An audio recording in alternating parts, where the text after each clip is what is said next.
یه خبر خوب، با این هوش مصنوعی میتونی جزوه دست‌نویست رو به متن تایپی تبدیل کنی. میگی چجوری؟ بیا تا بهت بگم. سلام به همه. فکر کن یه جزوه دست‌نویس اینجوری داری، نیازه که به پرزنتیشن، PDF یا پاورپوینت تبدیلش کنی. تایم نداری. چی کار می‌کنی؟ بهترین کاری که من بهت توصیه می‌کنم اینه که این عکس رو بدی هوش مصنوعی برات متن تایپ شده‌شو بده. چجوری؟ بیا بهت بگم. توی گوگل سرچ می‌کنی گوگل بارد.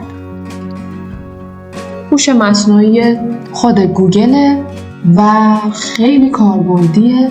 توی ویدیوی قبلی که لینکش رو این بالا میذارم از همین هوش مصنوعی که اسمش الان جدیدن شده جمینی استفاده کردم و برامون جواب آزمایش داد و تحلیلش کرد و گفت چیکار کنیم. الان میخوایم استفاده دیگه ازش داشته باشیم. روش کلیک میکنیم، این پایین عکس جزوه‌مون رو وارد میکنیم و براش مینویسم این عکس رو به متن تبدیل کن. این فلش رو میزنیم، ثبت میکنیم. بیا به همین راحتی در کسری از ثانیه جزوه رو به متن تایپی تحویل داد.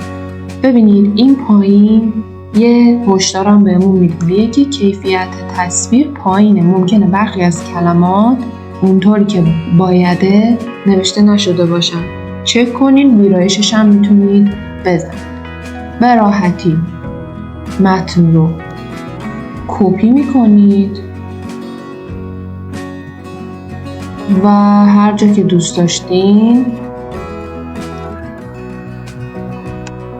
پیست میکنید به همین راحتی.